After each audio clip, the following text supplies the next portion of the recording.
I do wish you would consider Ella. The Club Aphrodite, I can tell you, is no tacky place. It's going to be a class affair.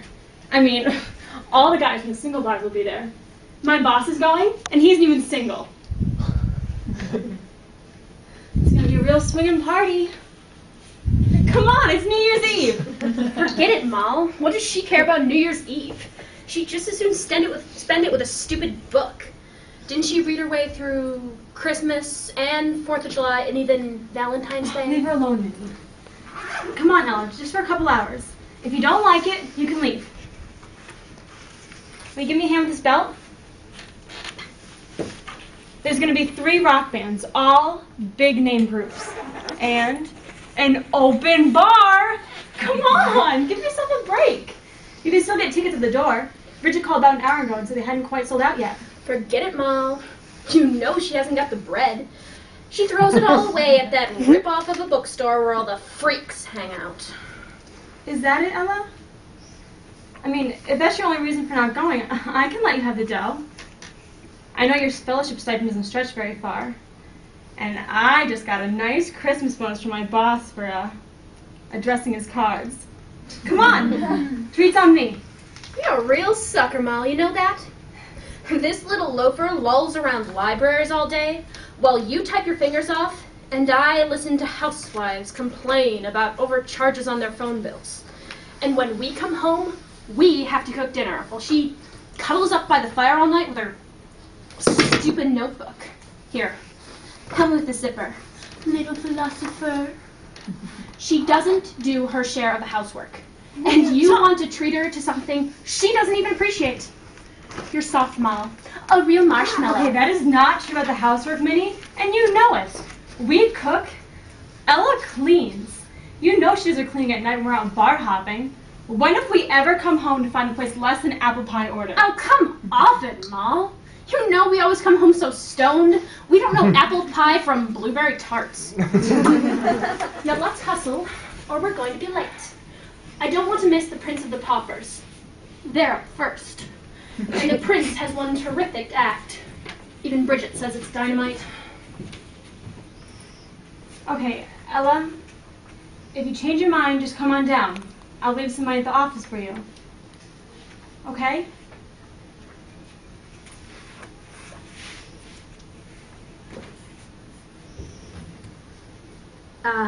Hell is other people. Viva la philosophy française. Sorry, sweetheart. You are a genius. So there you are, Ella, darling. What is it you're doing? Studying?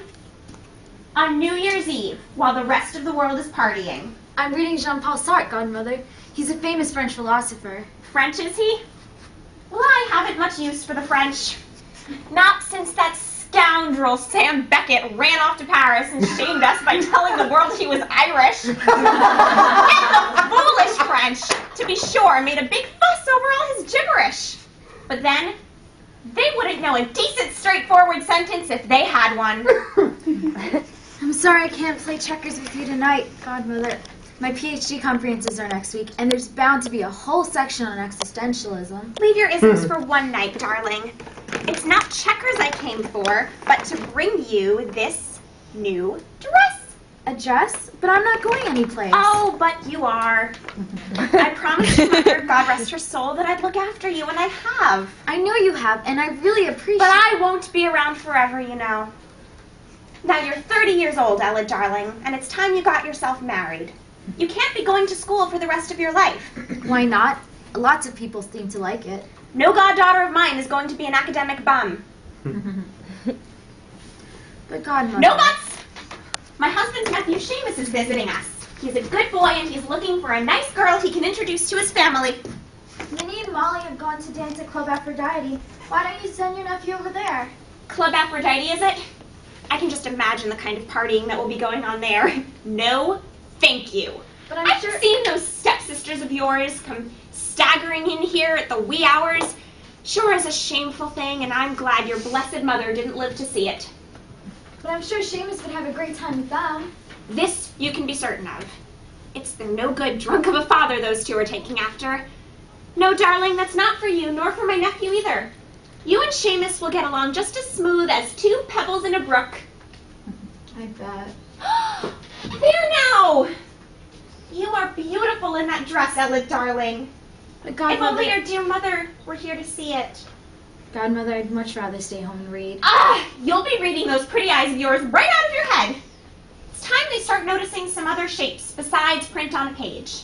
Now, Seamus is waiting for you in the car right outside, so let's be off with you.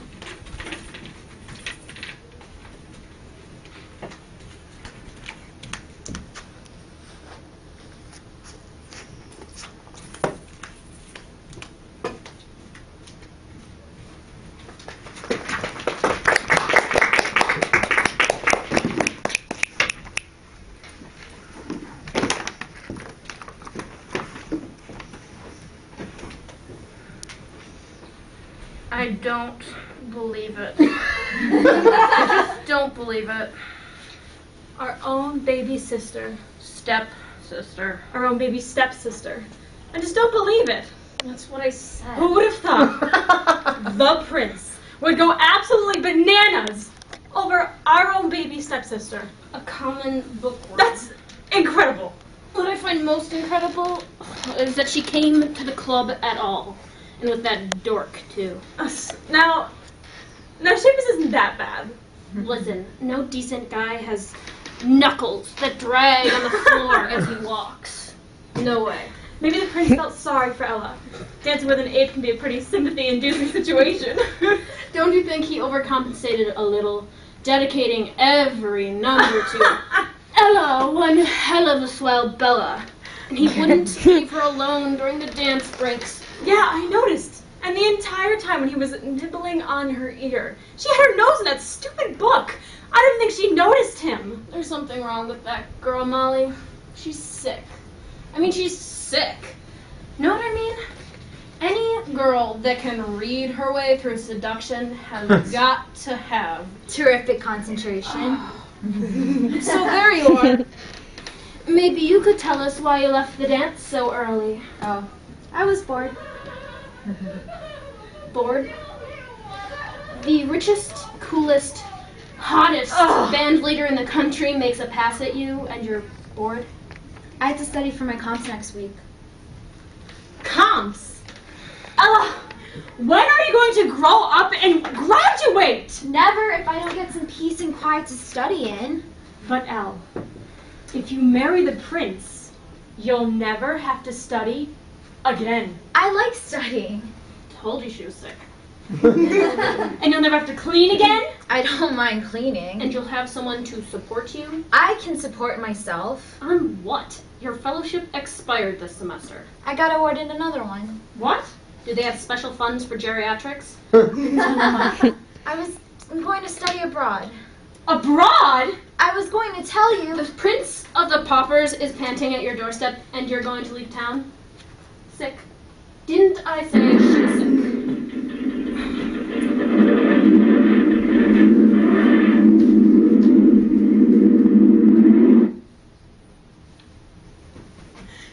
It's him! Who? The prince!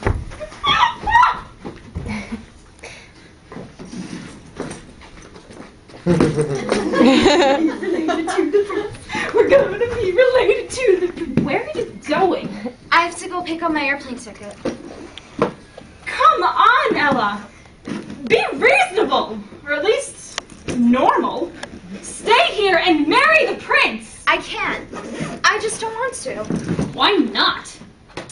It's just this crazy thing I have. I guess I'm a romantic idealist.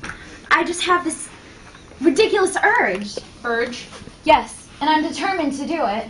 To do what? Live happily ever after.